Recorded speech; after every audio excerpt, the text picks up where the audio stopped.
अच्छा ये 5 लिखा हुआ आ गया है तो मैंने कहा था 2-3 मिनट हम लोग वेट करते हैं एक्चुअली ना, कि कोई अगर वेटिंग रूम में तो आ जाए तो थोड़ा सा वेट आप भी किया करें। मुझे जब स्क्रीन आपको शेयरिंग में है और माउस पॉइंटर मूव कर रहा है तो अभी मैं जो वेट कर रहा था, और उनको जो है वो इनको भी करना होता है और स्टूडेंट। अरे ये बड़ी सिंपल सी बात थी, अभी हम लोगों ने डिस्कस की। और हमने जो है एक्चुअली सिक्वेंशियल, हमेशा याद रखें ये वर्ड बहुत बार यूज़ होगा। जब मैं आपको कहता कि कोई वर्ड बार बार यूज़ होगा तो इसका क्या मतलब है। अब आपका बैकग्राउंड अगर कंप्यूटर से नहीं है ना, तो फिर आईओ का मतलब ये है कि इनपुट आउटपुट। और ये कौन सा होता है, ये पोर्ट होता है। कुछ इनपुट पोर्ट होते हैं, कुछ आउटपुट पोर्ट होते हैं। इनपुट कीबोर्ड हो या आउटपुट मॉनिटर हो या कुछ कंबाइन होते हैं, जैसे यूएसबी पोर्ट है, उसमें जो डेटा रीड भी हो रहा होता है और राइट भी हो रहा होता है। तो ये वर्ड जो है आपके पास इंपॉर्टेंट हो गया। इस तरीके से अभी हमने दूसरा वर्ड यूज़ किया, तो वो है सिक्वेंशियल का। तो सिक्वेंशियल का मतलब 1 बाय 1। एग्जाम्पल हमने क्या देखी, एग्जाम्पल हमने ये देखी कि एक पर्सन था, वो थर्ड रूम के फिफ्थ थर्ड रूम के फिफ्थ रो के अंदर वो बैठा हुआ था ना। आपने उसको फाइंड आउट करना था तो आपने सर्चिंग शुरू करी।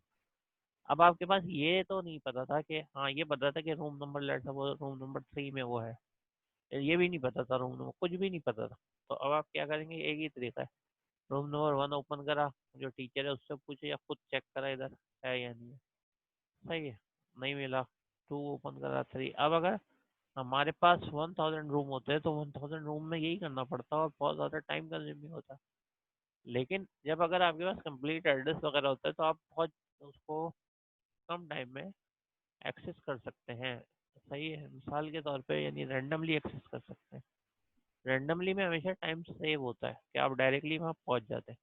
मिसाल के तौर पे आपको पता था कि थर्ड रूम और फिफ्थ वाली जो है ना वो रो में बैठा है वो, तो आपने क्या करा कि डायरेक्ट आप थर्ड रूम पे गए। आपका 1 से ले 1000 रूम तो है, आप कहीं नहीं गए, आपको नजर आ रहे थे रूम नंबर, आप डायरेक्ट थर्ड में गए।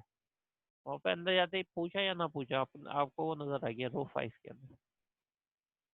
तो ये जो सर्चिंग है ये होगी रैंडम सर्च होगी।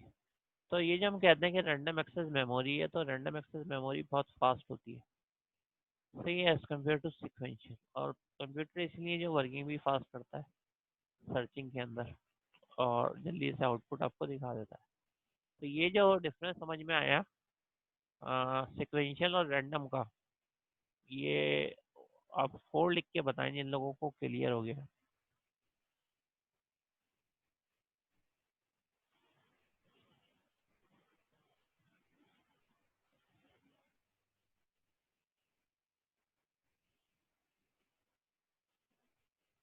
ठीक है, ठीक है। अब ये है तो कॉन्सेप्ट, लेकिन मसला ये है कि क्लियर होगा। अच्छा ये ऐसे क्लियर नहीं होता, आप कम से कम आपको 2 या 3 दफ़ा आज ही दिन में इसको रिपीट करें। सही है, 2 या 3 दफ़ा इसको रिपीट करेंगे तो फिर ये आपको जो है ना हमेशा के लिए आपके जहन में आ जाएगा। और अगर आपने अभी देखा और उसके बाद फिर नहीं देखा, मिड टर्म तक नहीं देखा, तो फिर आप भूल जाएं, फिर ये आपकी ना वोकेबलरी, आपकी नॉलेज नहीं बन सकती। तो हमेशा याद रखें कि जब आप कोई यूनिवर्सिटी के अंदर एडमिशन लेते हैं तो उसमें कुछ टेक्निक्स होती हैं जो कि हमें ये बताती हैं कि किस तरीके से जो है वो हम कवर अप कर सकते हैं बहुत बड़ा कोर्स चंद पॉइंट्स के साथ। और इसको कहा जाता है पॉइंट टू पॉइंट। सही है, यह शुरू से इंटर में भी आपसे कहा गया, वैसे भी कहा गया कि भाई आप जो है पॉइंट में बात लिखिए। तो पॉइंट यही होता है कि आप जो है वो पाकिस्तान स्टडी में जैसे 6 पेज रट के जाते हैं और फिर वो लिखते हैंगे, तो वो एक वो ख़त्म है, वो मतलब वो टाइम ज़ाया करने वाली बात होती है। हाँ, अगर ये टेक्निक आप पाकिस्तान स्टडी में भी यूज़ करें कि हर हर पॉइंट राइट कर लें, पहले मुझे ये पॉइंट डिस्कस करना है, फिर ये करना है, ये करना है। और वो पॉइंट जो है खाली उसकी डिटेल अपने अल्फाज में लिखें, तो फिर जो है वो आप जो है वो आपकी टेक्निक जो है वो हो जाएगी नॉलेजेबल, रट्टाफिकेशन से हट जाएगी। रेक्टिफिकेशन ये है कि अगर एक लाइन भी भूल गए तो गया पूरा क्वेश्चन गया। अब बैठे में वो लाइन क्या थी, वो लाइन क्या थी। सही है, लेकिन ये जो कॉन्सेप्ट है ये ए और ओ लेवल में बच्चों को पढ़ाया जाता है। सही है, और उसमें ये कहा जाता है कि आप जो है ना खाली पॉइंट ध्यान में रखें और उसको अपने अल्फाज में लिख दें। आपको कोई सेंटेंस कोई पैराग्राफ याद करने की ज़रूरत नहीं है। तो यूनिवर्सिटी के अंदर जो आपके पास तालीम है उसका तरीक़ेकार यही होता है। क्योंकि अगर आप उसके तरीके से इंटर की तरह रेक्टिफिकेशन के ऊपर आ जाएंगे तो वो तो फिर भी लिमिटेड थी, इसके अंदर कहाँ तक रट्टे लगाएंगे आप। तो हाँ मैं बता रहा हूँ, एडम बता रहा हूँ। तो जो ये नया तरीक़ेकार है जिसको मैं रेक्टिफिकेशन के अपोजिट कह लें इसको, या ये कह लेंगे नॉलेज बेस्ड है। तो वो जो है जिन लोगों को समझ में आया है वो लोग 3 लिख के बताएं।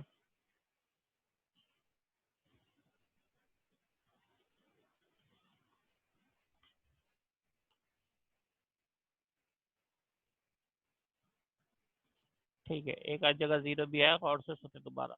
मैं बता रहा हूँ, देखें यूनिवर्सिटी के अंदर जो है ना वो ये नहीं चल सकता है कि आप प्रोफेशनल में आ गए। प्रोफेशन का मतलब है अब ये जो चीज़ें जितनी आप सीखेंगे तो ये जो है आगे चल के विद इन 1 ईयर 2 ईयर आपकी इनकम का भी जरिया बनेगी। तो अब आपको जो है नॉलेज गेन करनी है, आपको रट्टा नहीं लगाना।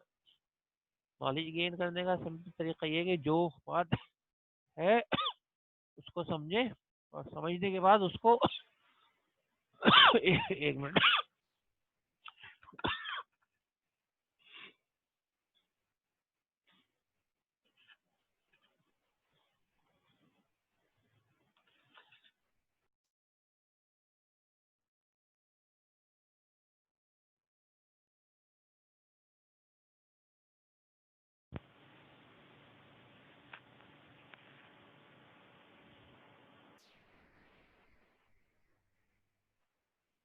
अच्छा, ग्रीन टी, ग्रीन टी से क्या ज़्यादा फायदा होता है मैंने देखता हूँ मैं।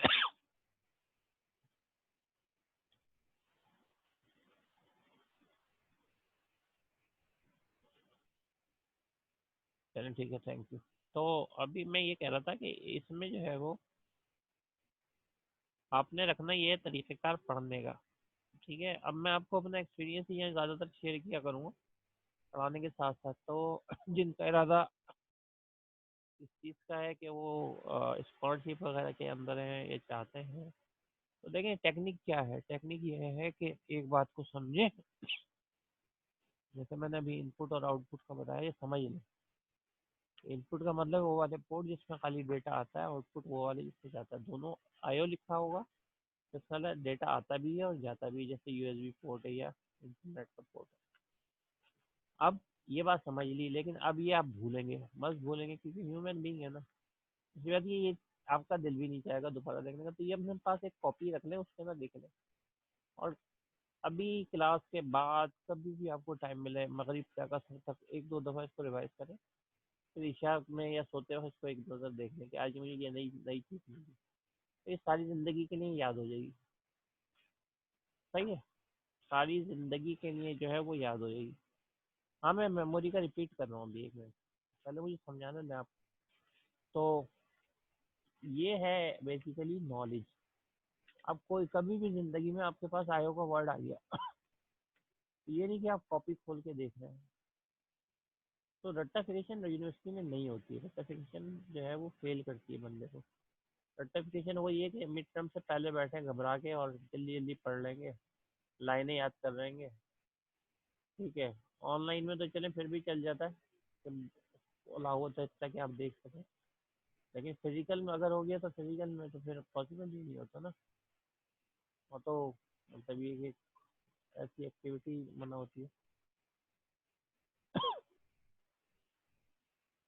ये चीज़ जो है ये देखना पड़ेगी आपको, चेंज करना पड़ेगा पढ़ने का तरीक़ेकार। पढ़ना नहीं है, ध्यान में रखना है, पढ़ना नहीं है, नॉलेज बनानी है, रटना नहीं है बस। स्लाइड की भी डेफिनेशन हो तो इसको, स्लाइड की जो भी डेफिनेशन है ये रटना नहीं है। अभी मैंने रैंडम एक्सेस बताई है, दोबारा रिपीट करता हूँ अभी मैं। अब अगर आप उससे पढ़ेंगे तो आपको समझ में नहीं आएगा, लेकिन अभी जब हमने एग्जाम्पल की थी उस पर देखेंगे तो आपको समझ में आ जाएगा। ठीक है, मैं बता रहा हूँ। देखें, ये हमने कहा रैंडम एक्सेस मेमोरी है। अब हम एक स्कूल में खड़े हैं, स्कूल में 1 से लेकर 10 तक लेट सपोज रूम है। एक बच्चा बैठा है जो आपका दोस्त है, और वो रूम नंबर 3 और सीट नंबर 5 पे बैठा हुआ है। तो अब आपको पता भी नहीं है कि रूम नंबर 3 और सीट नंबर 5 पे आज आपकी क्लास है, या वो वहाँ बैठा हुआ है। अब 10 रूम है, तो पहले आप 1 में नॉक करेंगे, टीचर डिस्टर्ब होगा, तो पूछेंगे कि इस नाम का कोई लड़का है, वो बोलेगा नहीं है। फिर इधर जाएंगे, फिर इधर जाएंगे, इधर जो है फिर आपको मिल गया। फर्स्ट है ना, ये 10 रूम से वो 10वें में बैठा होता, तो 10वें तक आप भी थक जाते, और वो एक आध जगह टीचर भी आपको एतराज कर देते कि ये आप क्या कर रहे हैं, और फिर वो बड़ी मुश्किल से मिलता वो। सही है ना? तो ये क्योंकि आप 1 बाई 1 जो है आप जाते हैं, तो ये कहलाता है सिक्वेंशियल, या लाइन बाई लाइन। ठीक है। और अब जो है दूसरी सूरत ये है कि रैंडम आपने किया। रैंडम अगर आपने किया है, तो रैंडम का ये मतलब है कि आपके पास ये उसका पूरा एड्रेस था कि रूम नंबर 3 के अंदर जो है वो 5 नंबर सीट पे वो बैठा हुआ है। तो अब 10 आप रूम में नहीं जाएंगे, क्योंकि सबके आगे रूम नंबर लिखा हुआ है। आप डायरेक्ट 3 के अंदर नोक करेंगे, और उसके अंदर जैसे ही आप नोक करेंगे, तो आप टीचर से बोलेंगे सर रूम नंबर 5 पे स्टूडेंट बैठा हुआ है, उससे मुझे बात करनी है। तो आपने रैंडमली यानी डायरेक्टली, रैंडम का मतलब सर डायरेक्टली, सही है, आपने डायरेक्टली उसको जो है वो एक्सेस कर लिया, और आपका टाइम जो है वो सेव हो गया। तो ये जो है बहुत ज़्यादा फास्ट हो गई सर्चिंग। तो इसलिए कंप्यूटर की मेमोरी को रैंडम एक्सेस मेमोरी कहा जाता है, रैम। सर्चिंग जो है उसमें डायरेक्टली आप कर लेते हैं, और कंप्यूटर भी ऐसी सर्चिंग करता है। अगर क्लियर है तो अब आप 3 लिख दें सब लोग।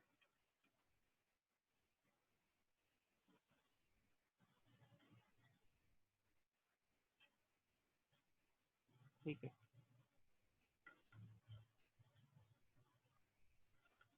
अच्छा, रैंडम एक्सेस मेमोरी, ये dynamic, random access memory, dynamic का वर्ड इसमें यूज किया जाता है कि ये वोलाटाइल होती है। वोलाटाइल का मतलब चेंज, चेंज हो रही होती है। जैसे कि कभी आपने जो है वो एक एरिया में मेमोरी के प्रोग्राम राइट किया हुआ है, उसको आप अनलोड करेंगे, यानी ब्राउजर से आप बाहर आके दोबारा लोड करेंगे, तो वो किसी और मेमोरी के एरिया में होगा। यानी पहले ब्राउजर यहाँ पे था, अब आपने क्विट करा ब्राउजर से, सही है, ये गूगल क्रोम से बाहर आ गए, फिर लोड करा, तो हो सकता है यहाँ आपने कोई और प्रोग्राम लोड कर लिया, या ऑपरेटिंग सिस्टम ने खुद ही लोड कर लिया। तो अब जो है वो आपको दूसरी चेंज जगह मिलेगी। तो डायनेमिकली किसी जगह भी ये कंप्यूटर जो है लोड करता है। सही है, डायनेमिक का मतलब होता है कि रन टाइम के ऊपर। तो इसलिए इसको जो है हम डायनेमिक रैम कहते हैं। यानी रैम तो कहते हैं, लेकिन इसके साथ अगर आप, अच्छा वोलाटाइल का वर्ड जो है क्लियर कर लें। वोलाटाइल का मतलब होता है रिमूव करना, वैनिश करना। जब आपके पास एकदम से लाइट चली जाती है, तो रैम में कुछ भी नहीं बचता, यानी सब कुछ रिमूव हो जाता है। तो इसलिए हम इसको कहते हैं वोलाटाइल मेमोरी, यानी RAM is volatile memory. Volatile का मतलब है वैनिश करना, और वैनिश का मतलब होता है रिमूव करना। तो ये वर्ड जो है इससे आप कंफ्यूज नहीं हो, बस एक ही दफ़ा ध्यान में रख लें कि ऐसी मेमोरी जो कि जैसी लाइट जाती है तो वो ख़त्म हो जाती है, रिमूव हो जाता है सब कुछ। तो हम जो है उसको कहते हैं वोलाटाइल मेमोरी। अगर क्लियर है तो 4 लिख दीजिए।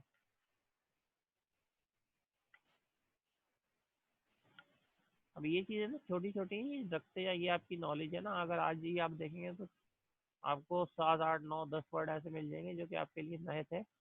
लेकिन आपने जो है, लेकिन शर्त वही है कि एक दफ़ा शाम में देखें, एक दफ़ा रात में देखें, और एक दफ़ा कल देख लें बस। फिर ख़त्म, फिर वो आपके वर्ड आपके अपने हो गए। फिर किसी से पूछना नहीं पड़ेगा आपने कि ये वोलाटाइल क्या होता है, आयो दिखा हुआ नज़र आ रहा है ये क्या होता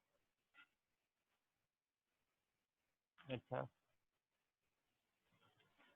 और यूनिवर्सिटी में ऐसे ही पढ़ा जाता है। यूनिवर्सिटी के अंदर नॉलेज जो है वो आपको रखनी पड़ती है अपने पास, क्योंकि कंपटीशन बहुत होता है। जो 3.8 लेके आएगा वो नहीं चाहेगा कि वो आप भी 3.8 लाएं या 3.9 लाएं, इसलिए जो कुछ है वो आपसे अपने पास होता है। मास स्टोरेज हार्ड डिस्क को कहते हैं, या ऐसे आपके पास स्टोरेज डिवाइसेस को कहते हैं जिसके अंदर जो है बहुत ज़्यादा क्वांटिटी के अंदर डेटा आता है। इसमें नॉर्मली जो पास्ट में यूज़ होती थी वो कहलाती थी मैग्नेटिक टेप, सही है। और अब जो यूज़ होती है वो ज़्यादातर होती है मैग्नेटिक डिस्क, जिसको हम जो है वो हार्ड डिस्क भी कहते हैं। और हार्ड डिस्क का जो बेसिक रीज़न है वो हमारे पास यही है, तो उसके अंदर डेटा जो है वो बहुत ज़्यादा स्टोर हो रहा होता है। तो मास स्टोरेज जो है वो आपके पास लार्जर होती है मेन मेमोरी से। मेन मेमोरी, हमेशा मेन मेमोरी याद रखें, जब भी मेन मेमोरी का वर्ड आए सीधे सीधे रैम आनी चाहिए आपके ध्यान में कि रैम की हम बात कर रहे हैं, रैंडम एक्सेस मेमोरी तो कंप्यूटर के अंदर होती है, उसकी बात कर रहे हैं, ठीक है। और दूसरी मेमोरी क्या हो गई? दूसरी मेमोरी वो हो गई कि आपके पास जो है वो एक तरीके से मास स्टोरेज जो वो ऑफलाइन होती है। ऑफलाइन का क्या मतलब है कि जैसे सिस्टम ऑफ हुआ तो भी वो अवेलेबल है, आप हार्ड डिस्क को निकालें किसी और में ले जाके लगा दें, ठीक है। ऑनलाइन का क्या मतलब है कि जैसे रैम है आपके पास, रैम जब तक है, जब तक लाइट है आपके पास, जैसी लाइट गई तो वो वोलाटाइल है, यानी वैनिश है, यानी रिमूव होने वाली मेमोरी है, तो वो क्या होगा, उसमें नहीं रहेगा। तो एक वर्ड हम ये भी यूज कर सकते हैं ऑनलाइन, सही है। और एक है ऑफलाइन। ऑफलाइन का मतलब डेटा सेव रहता है उसमें, और जैसे हार्ड डिस्क को ये मैग्नेट टेप। लेकिन अभी हमने बात की दो की ना, तो दो में जो मेन थे एक उसकी मैग्नेट टेप। अच्छा, ये जो सिस्टम है, यानी ये अभी जो सिस्टम आप पढ़ते हैंगे या इसको जो हम मास स्टोरेज में देते हैं, तो ये जो है ये तो मैग्नेट से बना हुआ होता है। मैग्नेट यानी इसका जो मैकेनिज्म है वो इलेक्ट्रोमैग्नेट वेव समझ लें, या उसके बैकग्राउंड के अंदर यूज हो रही होती है।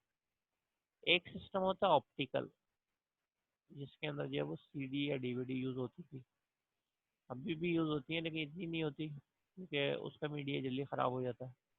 लेकिन ऑप्टिकल जो है वो लेजर बेस्ड है, लेजर, सही है, यानी कि ये लाइट के ऊपर वर्क करती है।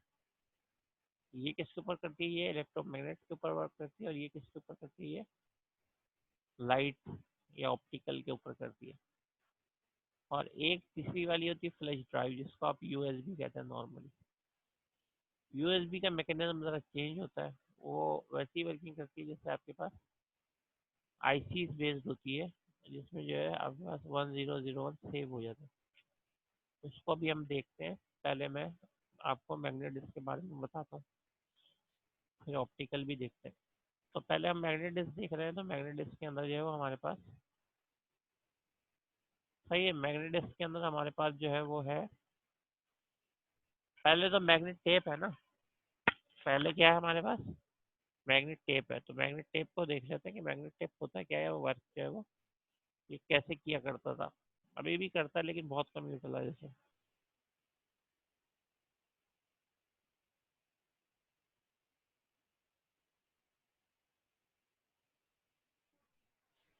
तो अगर आपको याद हो, एक ऑडियो कैसेट अगर किसी ने देखी हो अपने बचपन वगैरह में, तो एक ऑडियो कैसेट होती थी और एक वीडियो कैसेट होती थी। जिसने देखी है वो टू लिख के बताएं।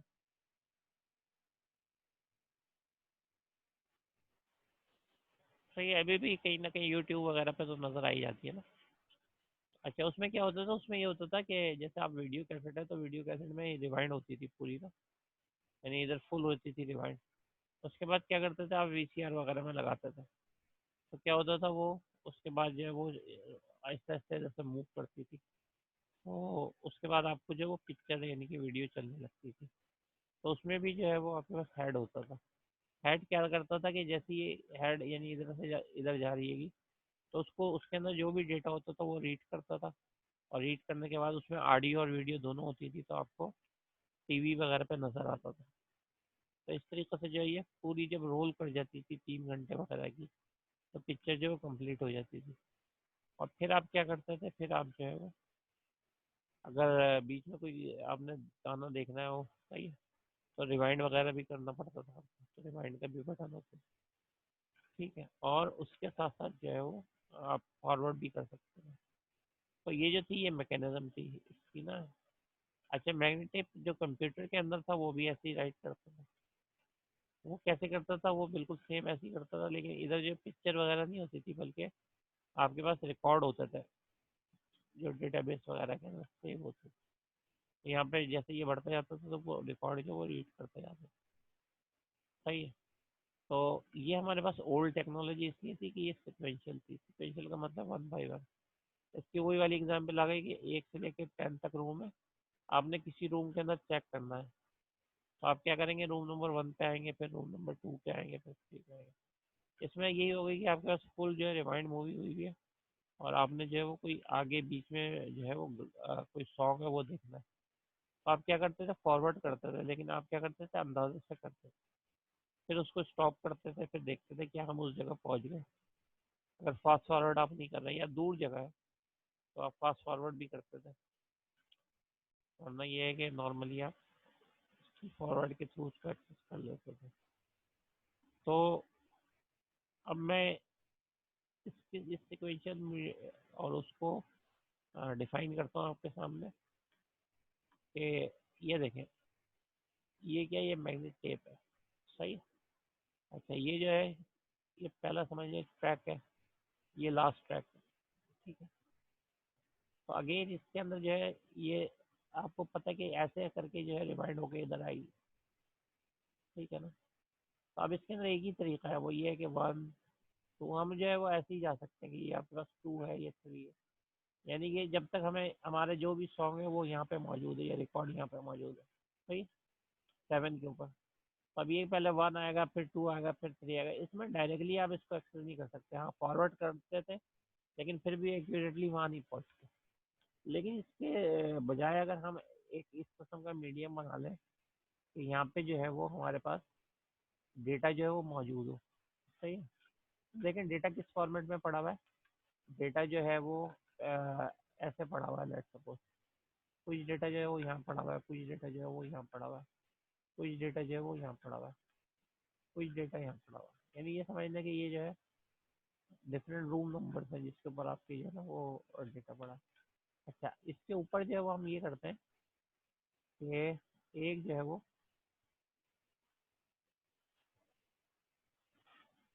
एक जो है वो ऐसे करके एक हेड बना लेते हैं, सही है। हेड का ये मतलब, अच्छा इसका कहाँ पे हेड होगा, इसका हेड जो है वो वही बात है, इसका हेड जो है लेट्स सपोज ये यहाँ से रीड कर रहा है ना, इसका हेड अब देखें जो जगह इसको टच करेगी सिर्फ वो जगह रीड कर सकते हैं हम, सही। लेकिन ये जो हम हेड बनाने के लिए जा रहे हैं, इसमें ये एग्जांपल ले रहे हैं कि ये हमारे पास थोड़ा सा डिफरेंट है, और ये मूव कर सकता है। मीन्स ये कि इसने यहाँ पे सपोज करें कि यहाँ से इसने डेटा रीड करा, ठीक है। अच्छा, इसमें भी आपके पास रूम नंबर पहले से आपको पता है, यानी रैंडम एक्सेस में जैसे पता था ना, तो उसके बाद आपको पता चला अगला डेटा ये है, तो ये क्योंकि आगे पीछे दोनों डायरेक्शन के अंदर ऐसे ऐसे मूव कर सकता है, ठीक है, जिसको हम नॉर्मली टू एंड फ्रो कहते हैं। तो इस डायरेक्शन में भी मूव करता है, ऊपर नीचे हर तरह से मूव करता है। अब ये क्या करेगा, ये जंप करने के बाद अगर अगला डेटा इसके अंदर ये लिखा था कि इसका जो अगला पार्ट है वो यहाँ पे सेव है, यानी इस रूम का एड्रेस जो था वो गिवन था, तो ये क्या करेगा, ये यहाँ पे जो है जंप करेगा, यानी ये पीछे आके, सही है, ये पीछे आके और पीछे आने के बाद जो है वो यहाँ पे डायरेक्टली एक्सेस कर लेगा, ठीक है। यानी ये पीछे आया, उसके बाद यहाँ पे एक्सेस कर लिया। अब जब ये डेटा रीड कर लिया तो उसको पता चला अगला डेटा यहाँ पे, तो फिर जो है क्या करेगा, जंप करके यहाँ पे आ जाएगा। और देख रहे हैं ये रैंडमली हर जगह जा रहेगा, हेड जो है वो रैंडमली क्या कर रहा है, हर जगह जा रहेगा। तो आपके पास हार्ड डिस्क जो होती है वो ऐसे राउंड शेप में होती है, और हेड जो है वो कहीं पे भी मूव करके जा सकता है, जबकि सिक्वेंशियल के अंदर क्या हो रहा होता है, वो 1 by 1 ही जा रहा होता है। तो मैग्नेट टेप जो था वो आपके पास ऐसे होता था, लेकिन उसके बाद अब जब हार्ड डिस्क की टेक्नोलॉजी आई, डीवीडी आई, सीडी आई, ये सब राउंड शेप में होती है, और राउंड शेप में जिस एरिया पे भी चाहे हेड जो है वो जंप करके जा सकता है। तो इसलिए अब आपने जो है इस मीडिया को भी रैंडम एक्सेस बना दिया, ठीक है, यानी डायरेक्टली सर्च करने के लिए। और इसका जो नाम है आपने रख दिया डिस्क, मैग्नेट डिस्क। पहले जब सिक्वेंशियल था तो उसका नाम आपने रखा था मैग्नेट टेप। बताएं कितने लोगों को ये वाली बात क्लियर है? 4 लिख के बताएं, 4।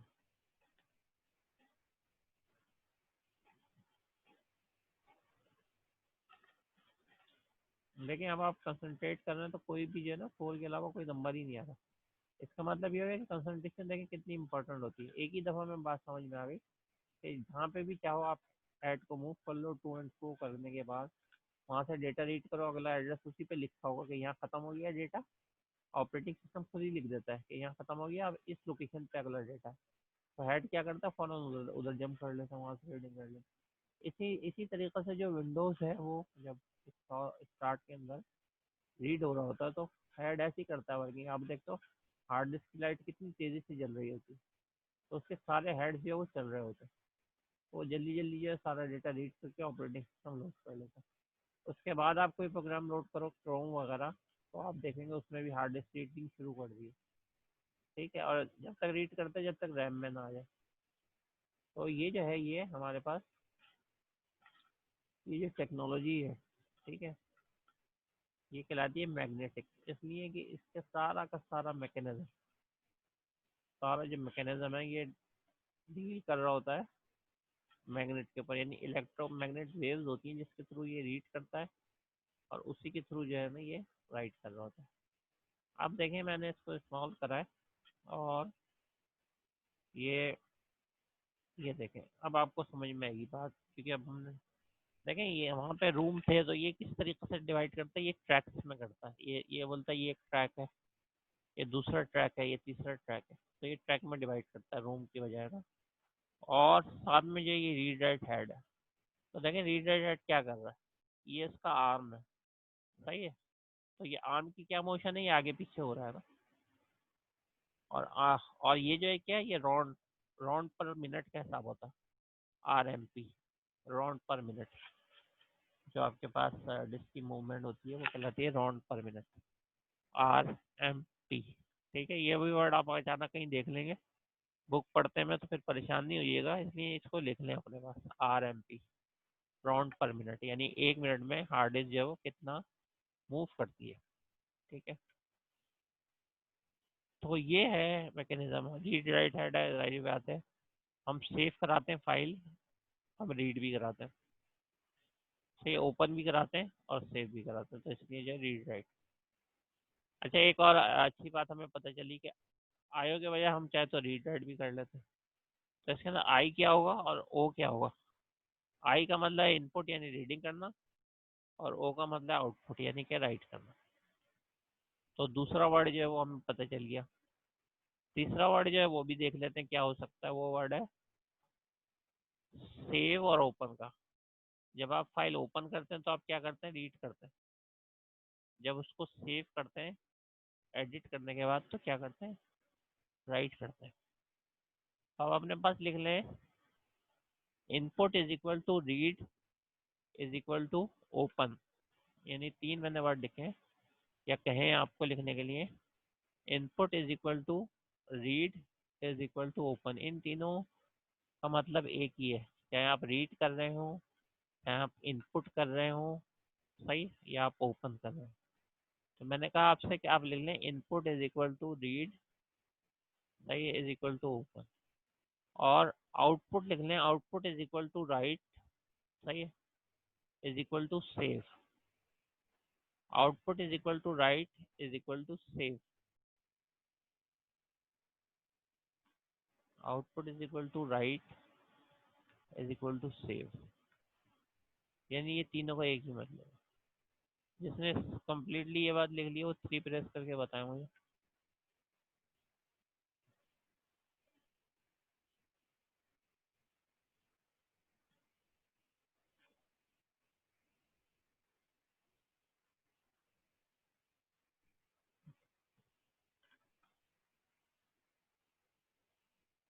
दोबारा बता देता हूँ बड़ा स्लो आ रहा है। Input is equal to read is equal to open, यानी इनपुट रीड और ओपन का एक ही मान। इनपुट रीड और ओपन का एक ही मायने, और output is equal to write is equal to save. सही, आउटपुट राइट और सेव का एक ही मतलब होता है। अब जिनका जीरो आया था वो सिर्फ बता दें।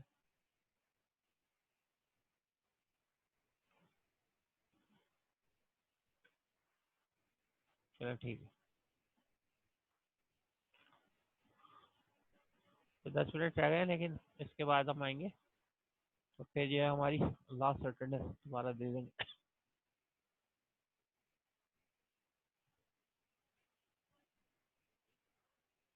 चलो, इसलिए मैं शुरू में ही चल रहा हूँ कि आप लोग ज़्यादा से ज़्यादा बात समझ सकें। आगे चल के जब ये बात शुरू की क्लियर हो जाएंगी तो हम स्पीड भी पकड़ेंगे, लेकिन अभी शुरू में स्लो अगेन ये है कि ये क्लास उन लोगों के लिए ज़्यादा है जिन लोगों को बिल्कुल ABCD नहीं आती, कंप्यूटर की है लेकिन इतनी नहीं है, और जो ये चाहते हैं कि बिल्कुल बिगनिंग से स्टार्ट हो, तो उन लोगों के लिए जो है ये क्लास मैं ज़्यादा रखता हूँ फर्स्ट सेमेस्टर की।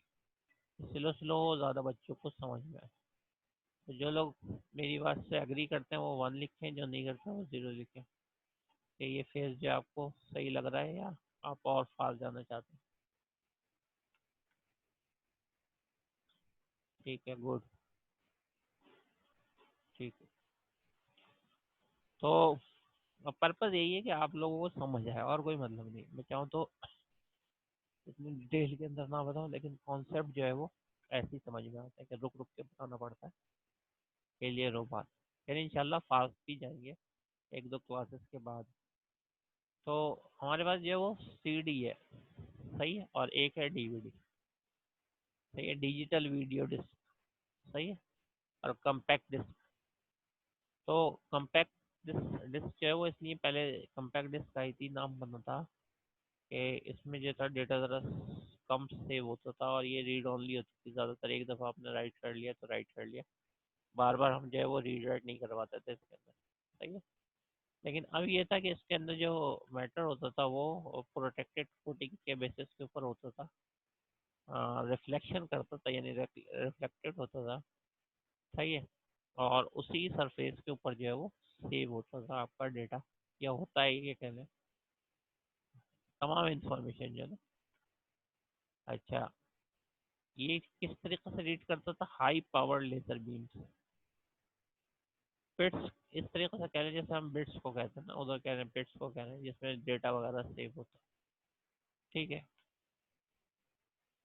हाई पावर से क्या होता था? वो होता था आपके पास कि आपने राइटिंग करनी है, और लो पावर से क्या होता था कि आप जो है डेटा को रीड करते थे।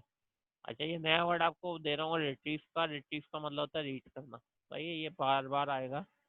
रिट्रीव रिट्रीव आपका बार बार आएगा, तो रिट्रीव का मतलब होता है रीड करना। अगर नहीं पता है तो नोट कर लें, सही है। रिट्रीव का मतलब होता है डेटा को रीड करना। तो ये जो है हमारे पास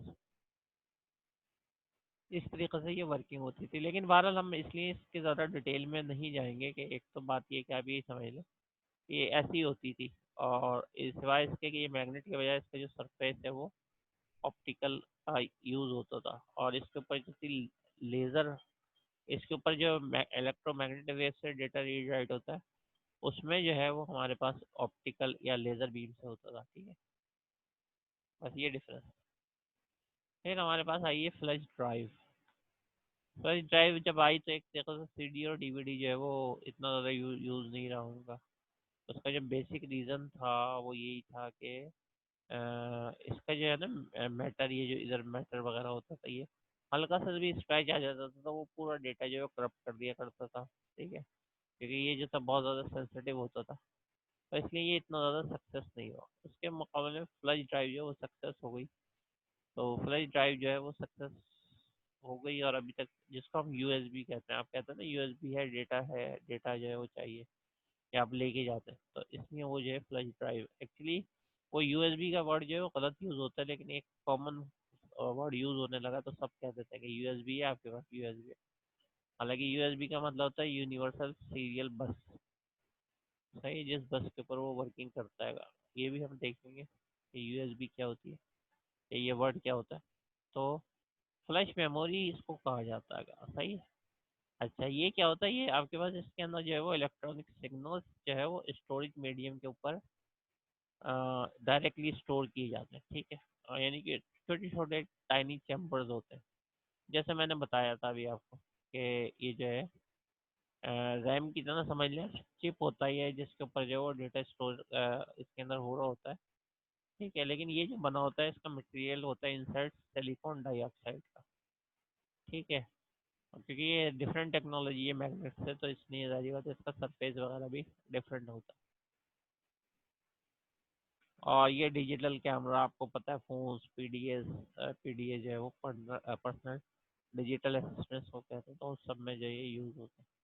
तो बहरहाल इसके मुतालिक भी जो है वो हम इतनी, अच्छा अभी जो है वो 2 मिनट रह गए, ठीक है। अ, ये मैं आज की जो है ना कोशिश करूंगा, क्योंकि मैंने बहुत ज़्यादा स्लो है और भी क्लासेस के काम आएगी। सोचिए मैंने कि इसके अंदर, जिसके अंदर मैं ज़्यादा डिटेल बताया करूंगा आपको एक एक बात विद कॉन्सेप्ट, यानी ये हमारा बोर्ड है, ठीक है। ये बोर्ड हुआ करेगा, इधर आ जाया करेंगे और फिर उधर चले जाएंगे, तो इस तरीके से ना। हाँ, पेट्स की मैंने आपको बात बताई थी ना। पेट्स क्या है, बिट्स की तरह है, लेकिन पेट्स क्या है, देखिए पेट्स के अंदर वो एक एरिया होता है इधर सरफेस का, इस आई थिंक तो इधर जो है इन्होंने वो पूरा राइट किया हुआ है इसके अंदर। ये जो पेट्स होती हैं इस तरीके के, तो ये क्या करता है, जब ये हाई पावर देता है, सही है, हाई पावर देता है तो हाई पावर के थ्रू वो एरिया उसके अंदर स्टोरेज करता है इंफॉर्मेशन को, सही है। जो हाई पावर लेजर बीम्स है वो क्या क्रिएट करती हैं, क्रिएटेड पिट्स, यानी वो एरिया क्रिएट कर लेती हैं जिसके अंदर जो है ये आपके पास स्टोरेज हो जाए, ठीक है। और इस वजह से जो है ये कभी कभी ये इस वजह से भी है वो डैमेज भी हो जाती थी, ज़्यादा आपका जो है वो मतलब ये कि रीड राइट हो जाए, वैसे तो हल्के से आपके पास सरफेस की वजह से डैमेज हो जाती थी, ठीक है। तो अच्छा, अब जो है वो, हाँ एक बात का ख्याल रखिएगा, देखें यहाँ मुझे अल्हम्दुलिल्लाह इस चीज़ की ज़रूरत नहीं है,